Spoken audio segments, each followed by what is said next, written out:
So, hello and welcome to our Connect Tech channel. My name is Dirk Waasen. I'm the Publishing Director of WK Media Publishing and responsible for Connect and Connect Professional. Today our Connect talk is about one of the most important topics of our time. Sustainability, energy, efficiency, which play a special role in mobile networks. After all, decreasing power consumption and increasing network quality are conflicting goals. Whether and how this conflict can be resolved, we discuss today with the highest ranking representatives of the telecommunications industry. First, we welcome Tanja Richter. Tanja Richter is Managing Director and Network Director at Vodafone Germany since April 2022. Earlier in her career, she was Director Consumer Products and Services at the Vodafone Group, Vice President Technology and Chief Technology Officer at Vodafone in the Czech Republic. Welcome, Tanja Richter. Thank you. Next to me is Mallik Rao. Mallik Rao is one of the 7 members of the Executive Board at Telefónica Deutschland. He is the Chief Technology Officer since October the 15th, 2019. And previously he held senior leadership positions at Indian mobile operator Aircel and as a CTIO at Vodafone Netherlands, Vodafone Turkey, and also had stints at T88 Telekom, Ericsson, Nortel Networks. Welcome, Mallik. Thank you, Dirk. Our third guest is Driton Emini from Deutsche Telekom. He is the Vice President in Network Evaluation and Strategy. He is experienced leader with a demonstrated history of working in 2G, 3G, 4G, 5G, maybe 6G next days. And he's also one of the experts in innovation topics and bringing multi-operator core networks together. Welcome, Emini. Thank you very much. And the fourth in a row is not working at a telecommunications company, but he's at Umlaut. It's Hakan Ekmen, CEO Telecommunications at Umlaut by Accenture. And you're the global networks lead for Accenture, according to telecommunications industry. And much more, he's one of our Connect partners since 17 years. We're working together since 17 years. And he became a really good friend of mine. Welcome, Hakan. Thank you. So now let's get into it and let's talk. The first question goes to Tanja. I've claimed that energy costs are one of the big blocks on the balance sheet of your companies. Can you give an indication how the energy costs of operating your network has developed over the recent years? Yeah, sure. Because this is one of the topic that really keeps us busy quite a bit. So there is basically two drivers. There is the energy consumption driving what you need to pay at the end, and then there is obviously also the cost per gigawatt hour or whatever you want to call it. So I mean, we know that from a cost perspective alone, prices went up dramatically over the last years during the crisis, and that's something we experienced as well. Yeah, when you look at it from that perspective, the cost went up dramatically. When you then look at the traffic. Because traffic also drives energy costs. That's also something that increased dramatically. So 40-50% year on year traffic increase. That is what we see. Despite of that traffic increase, the actual energy consumption stayed flat in our network. Okay. So, and I think that is a major achievement, and we need to call that one out, because by using new functionalities, energy saving features, ramping down capacity when it's not needed, or also the use of 5G alone drives more efficient transport of capacity. So I think that's when you look at it overall, the cost so our energy bill increased pretty dramatically, but the consumption at least stayed stable. But you all have committed to net zero till 2040. That's 17 years from now. Mallik, what can you do to reduce energy consumption to build a greener network, so to say? I think for us, different stages of operations. I mean, if you look at Germany, switching off legacy, for example, 3G, all three operators have said, okay, 3G is no more needed in the market. So we've pulled forward instead of pulling back, right? So we were able to switch off the networks. The second thing is almost 40% of the networks we do share with each other on the rooftops. So you start doing the network sharing, we start doing, I would say passive network sharing, not active network sharing. So that also helps. So switching off legacy technology, sharing as much as infrastructure which we can do. These are some of the drivers which we use. The third driver is moving towards the cloud or moving from data centers. So that's also a big energy consumption. So we have good plans in terms of moving to cloud. But if I take as you mentioned, 2040 is the time where we said we want to become net zero. There are two milestones. One milestone is 2025. So we have scope 1 and scope 2. Scope 1 is basically what is the consumptions we at Telefónica is consuming and in our offices and different network elements. And scope 2 is basically where are we buying energy from. So scope 1 and scope 2 we said we want to make sure that we achieve by 2025. However, 2040 net zero, I think we as an industry need to really come together. If I look at my own ecosystem, I have close to 800 different suppliers who are supplying solutions to Telefónica Germany, or same thing for Deutsche Telekom or Vodafone. There's a lot of ecosystem. Where do we buy from? What is the value chain which we have? What is the supply chain which we have? So scope 3 is not going to be just only Telefónica pledging or telecom industry pledging. It's about us as an ecosystem evolving from what we consume, what is our equipment consuming, where do we buy from energy, and then going to the entire value chain where we procure. I think that is the focus area for us moving forward. And that's how I think by 2040, as we said, we want to be net zero as an industry which we can achieve. Are these the same topics you have, Driton, at the Telecom? Actually, as we are discussing on the industry challenge, I would say those topics are being reflected as well within Deutsche Telekom. Maybe to add something on top and now to consider more or less the network evolution topics Tanja said. So we are working very close with our vendors and with our suppliers how to find the best way of activation, power saving features, how to configure the network basically without having an impact on the customer performance. Those activities has been done within Deutsche Telekom over the last 3 years quite intensively, and we haven't seen no impact on the customer performance. So this is the level 1, I would say, we are running, but as industry we have as well to think what could be level 2 and discuss how the balance, how the trade-off between power saving features and configuration of the network comparing to the performance of the customer can go. This discussion need to be done, and we have started so far some trials to run within our networks to see how far and how aggressive can we go with our parameterization and configuration. But a lot of activities along this topic is quite important for Deutsche Telekom, as you said, Mallik and Tanja. So you've been building the perfect bridge for Hakan, because you said, okay, customer performance, you don't see any impact on customer performance. So Hakan is measuring network performance 24/7. So for sure, what did you do according to these energy topics in your metrics, and what did you experience during the last month, or so to say, years, maybe years? Yeah, we have been seeing this trend coming years back and started to get a weighting on reliability and a baseline performance. This was our first response a few years back, and the idea was to have a substantial part of the score focusing on reliability.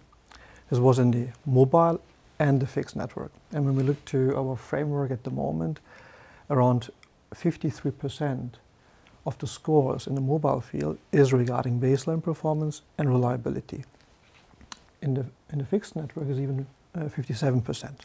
And this was coming through the COVID impact. We said reliability is so important, overweight is a bit the reliability.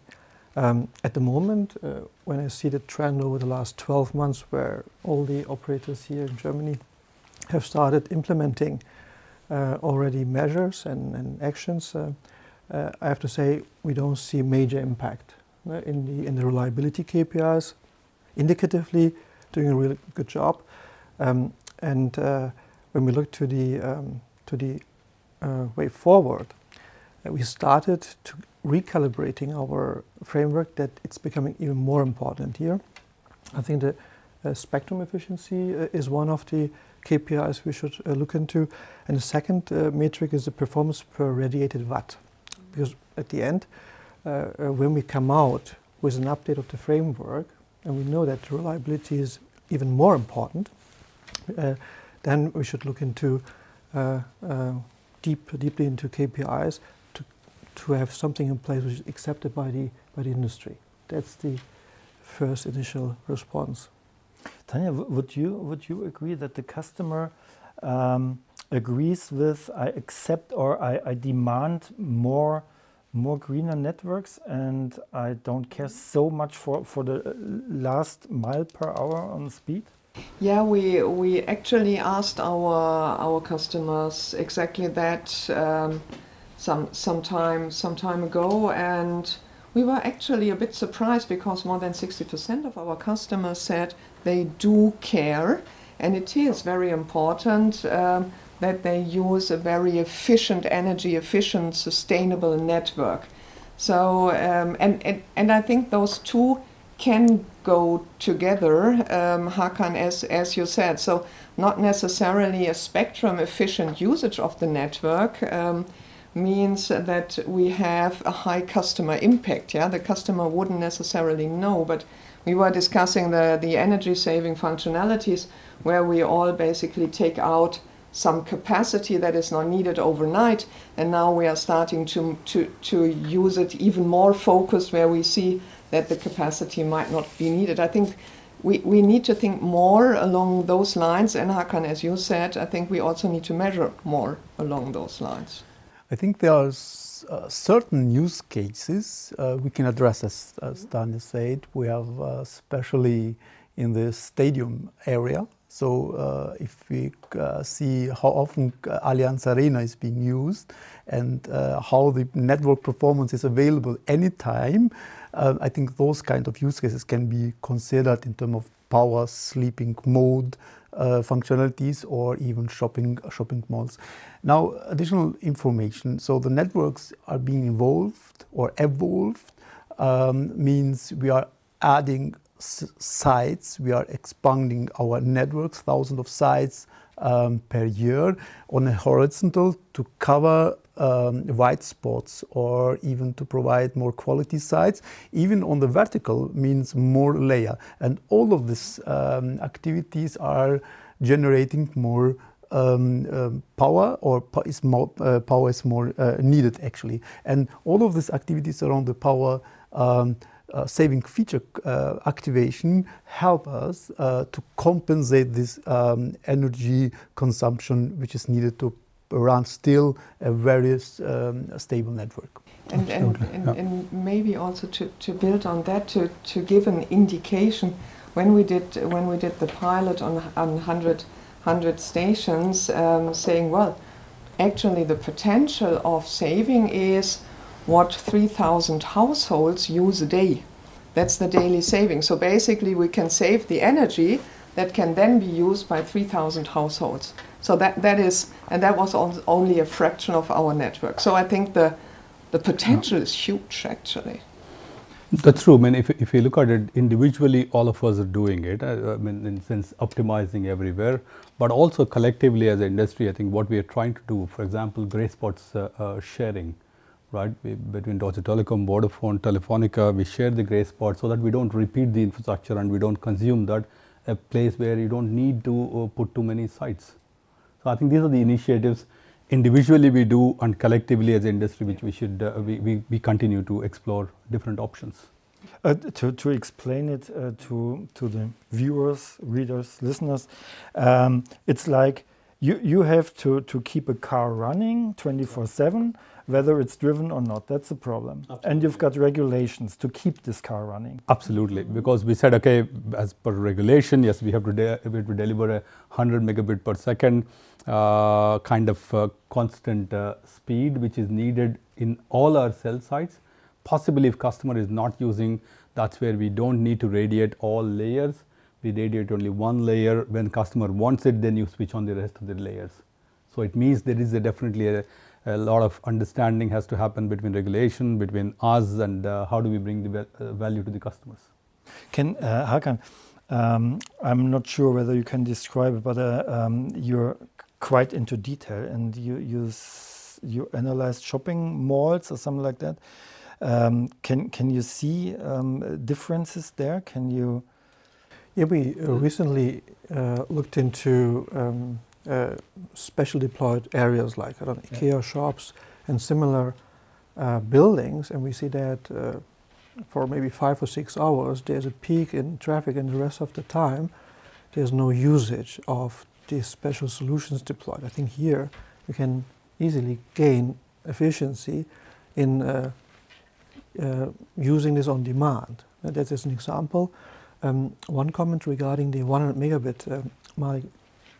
We think in our metrics we should focus in the future to make sure that the demand of the real user, which is maybe video everywhere, connectivity everywhere, that this is there, because that is what matters, and not focusing on the maximum speeds. Therefore, we will continue with the philosophy, having a consistent performance everywhere, a baseline performance, and then we think about maybe a period of 2 years where these, I don't know, speed-driven, best quality, that this will have a transition to having the most reliable, most sustainable networks. And we also discussed here recently that we to have a vehicle in place, also helping you to see that. And we will launch something soon, maybe in a report every month, that you see how the activities you're implementing, and also Deutsche Telekom and Vodafone, are impacting or not impacting the user experience. So far, the last 12 months looked good, and now we want to give you the key in your hand from our perspective, get an external view. No, it's a really nice initiative, because we've been driven with the speed. I think from speed to the value, maximizing to optimizing. I think the two, if we can evolve that, I think it's fantastic for us and for the users and for the environment. And I think it's the right time of point to discuss and to start these initiatives. Actually, thank you very much for that. Over the last decades, we have been driven by speed race, and I think now we have to think how the performance of the network can be measured. Yeah, and I think that's because when we compare ourselves to other countries, I think we all would agree, or maybe the question to you, Hakan, we have really, really very good networks in Germany. Yeah? So I think the bar is now so high that we can really move, as you said, to optimizing it and making it very efficient. So. In the immediate response, yes, we see a minimum of very good or even outstanding networks in Germany, and the idea is also that when you're now implementing additional things, which makes sense because it's more sustainable, that we should support you in not raising the bars higher for this purpose. Therefore, we're also thinking for the next 2 years to rationalize a bit our actions to make sure we're supporting the industry and not putting more pressure on you. Yeah, I mean, we use the resources in a rightful manner for the value to the customers. And also, the more we radiate power, the more the unsustainable we become. That's the challenge which all of us would want to address. Yeah, I mean, when we are leaving the room, we switch off the light. I mean, that's exactly. When nobody's there Absolutely. anymore. It's that kind of easy example. And we can do that because we know also we can switch it back on very fast. I think that's the other part which is now available, the fast dynamic functionalities to basically switch off and switch on again. So you got some figures. Yes, actually, just to provide for maybe for the curiosity, over the last 3 years, based on the activities we have done in our network, we could save something around 70 gigawatt hours. Just to provide the figures, what does it mean for the entire network, in this period? Wow. Wow, that's amazing. I feel a little bit responsible for driving the speed testing. It was good. I mean, to be honest, I think it was good that we reached, all of us reached to a certain level, which is really, I mean, the differentiation becomes a little blurred. But it's not only connect, as far as I know, because there are regulations. So if you're talking about 100 Mbit, what should happen within the politics and BNetzA and so on? If you had 3 wishes for free, for example, what should happen to drive net zero faster? I think for us, one is more education, both from a customer perspective and regulators, right, to go and explain we as an industry, right, to say, okay, this is the challenges which we will have, and also the opportunities, because there are several levers for us, because we are not working in a kind of an industry which doesn't have levers.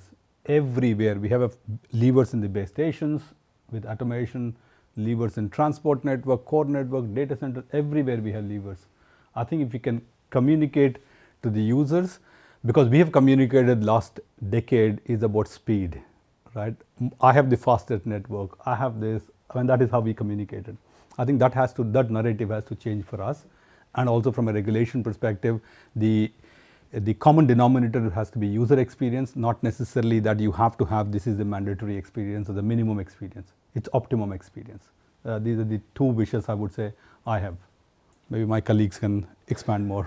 But it's still a competition. So will it be a competition about the greenest network? Who's got the greenest? No, I think we have all of us the same ambition to provide our contribution to this very nice target we have. But maybe to add another example, what or how politics can support, actually to make easier the permissions, most probably for the how to call this, wind turbines or photovoltaics, or even providing space in the communes.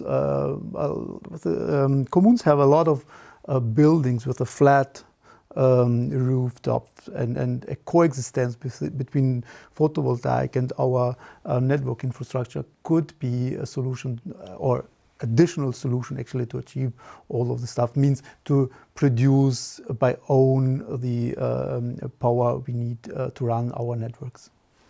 Do you see it the same way?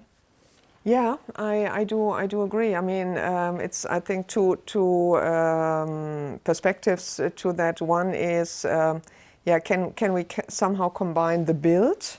The other one is, it is quite a bit of hassle to actually also get a solar panel on your own location. So I think there is something to be gained. For me, actually, I think the biggest lever is what you said, this optimal experience that we need to provide for all the right reasons, and to provide a very good network in Germany. We have the coverage obligation of this 100 megabit per second, and I think we need to recheck, do we really need it 24/7, always with no capacity, because that could drive efficiencies from an energy perspective and save quite a bit. And that's then, I would say, more an industry approach rather than a competition approach.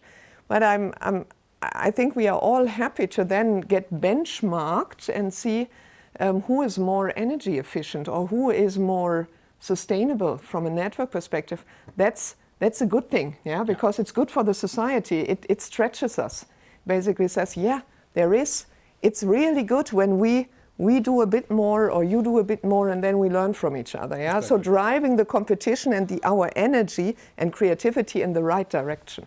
And even the customer are expecting actually from us such kind of behavior. So fully agree with you. What would the impact be? an average, if you say if you could change the regulatory. See, the impact is a bit together. Like I have, let's say, 28,000 base stations, locations. Tanja, similar, Deutsche Telekom. I mean, all of us, if you look collectively, it's about close to 50,000-60,000 locations. Even with 30% of the locations sitting on the rural area where you don't need it. And once we have this single layer switched on, you can save at least 20 to 30% on each location. So it's big. It's not very small. Okay. It is big. On a 25,000 location between three of us, three networks together, 20-30% savings per location is a good thing. It's contributing. One is the cost, of course, which we save, and second is the contribution in terms of sustainability. Yeah. Yeah. And do you think, Hakan, that you can reach these targets? So becoming more energy efficient and keeping the network quality at the same level? Just retrospective, in Germany, what we have seen, you managed to decommission 3G as an example. This was, I think, appreciated by everyone, also the consumers.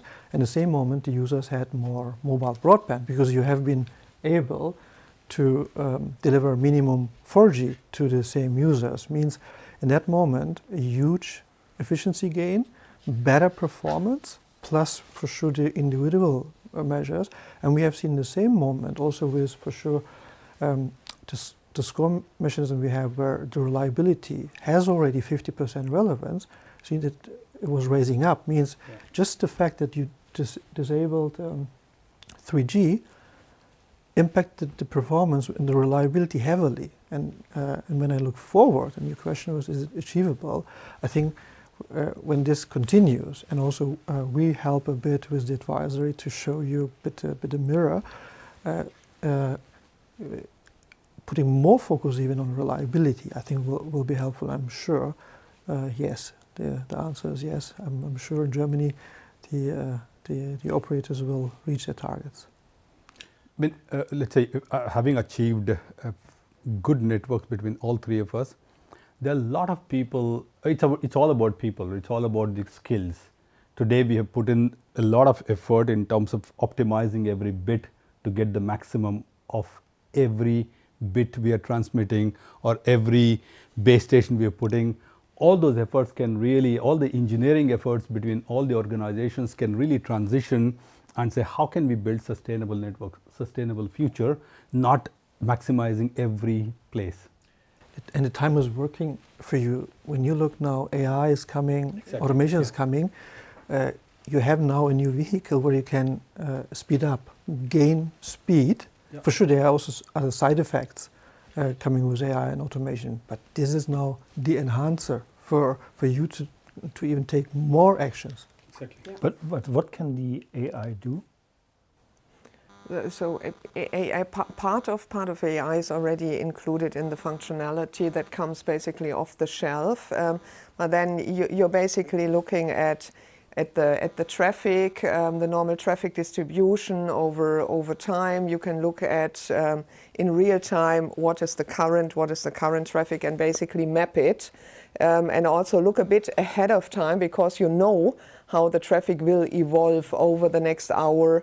And with that, you can basically shape the whole network capacity and ramp down, I would say, first AI layer 10%, but when you put another one on top, that's what we saw, you actually get another 10% out of it. Yep. And can you educate the consumer? Because I think you've got customers that download one gig a month and others 1,000 gigs and so on. So it would make sense to bring consumer to this greener thinking and not download everything anytime. Absolutely. I mean, if you take the scope 3, what I was mentioning earlier, right?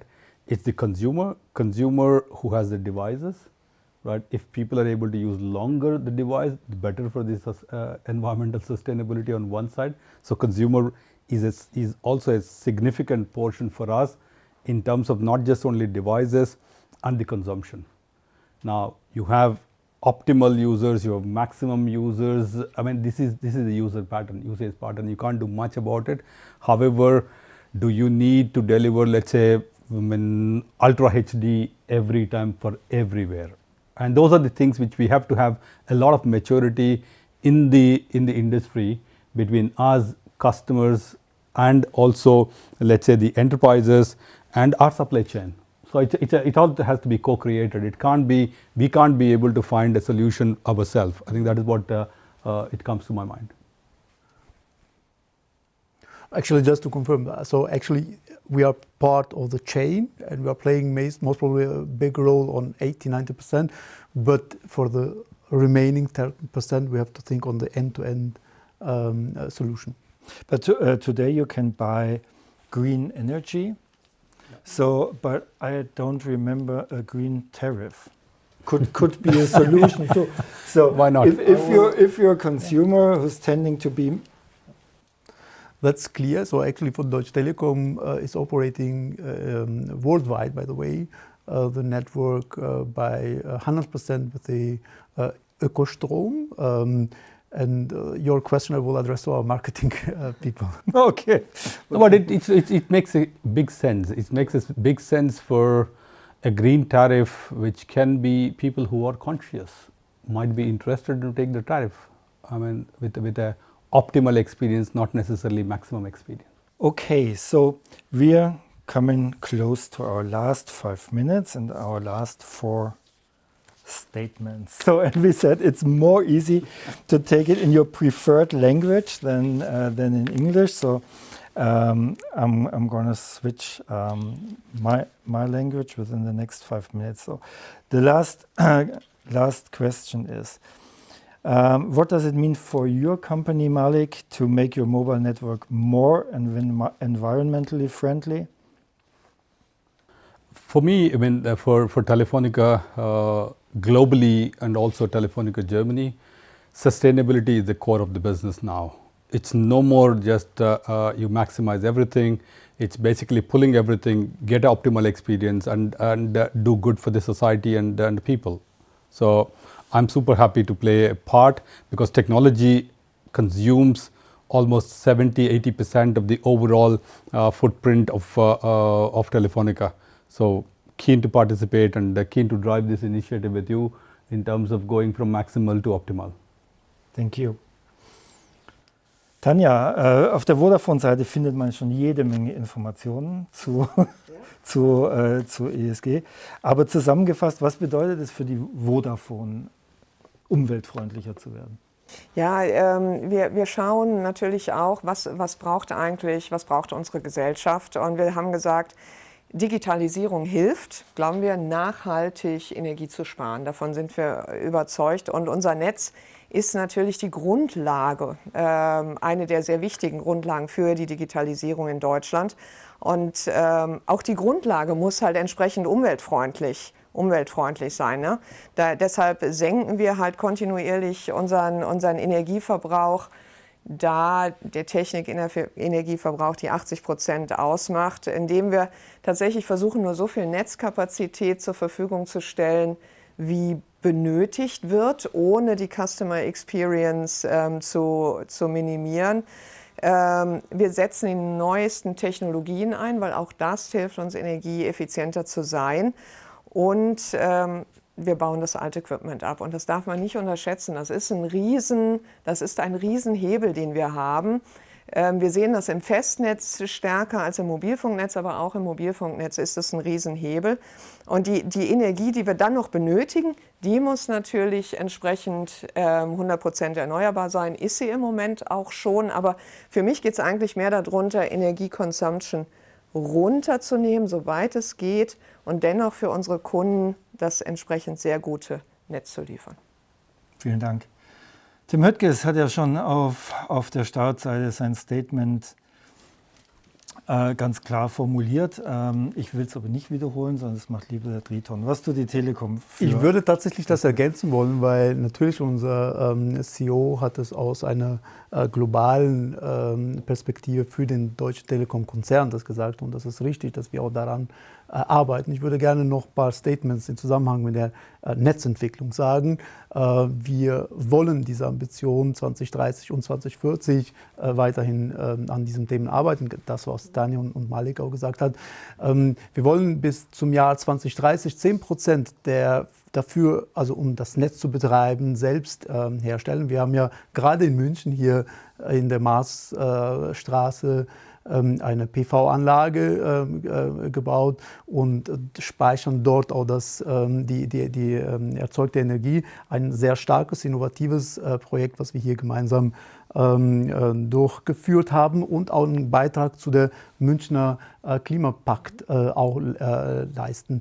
Also das ist nun mal grob gesagt, aber ansonsten weiterhin an die Funktionalitäten, an die Netzkonfiguration bei uns arbeiten, die ganzen Features im Zusammenhang mit Power Sleeping Mode nochmal erweitern, vielleicht auch weitere Schritte nehmen in Richtung künstliche Intelligenz. Das wird sicherlich uns auch helfen, sozusagen mehr Dynamik in die Netze reinzubringen. Das sind Maßnahmen, woran wir arbeiten wollen. Vielen Dank. Der Hakan befürchtet jetzt, dass ich ihn frage, wie er Umlaut bei Accenture umweltfreundlicher macht. Aber in diesem Kreis würde ich für dich die Frage umformulieren. Was kann denn die Gesellschaft, die Politik tun, um diesen Umweltgedanken in der Telekommunikationsindustrie voranzutreiben? Wie siehst du das? Das ist eigentlich ganz einfach. Wir sollten alle das Richtige tun. Und wenn wir jetzt schauen, wir wissen, welche Herausforderungen die Betreiber haben.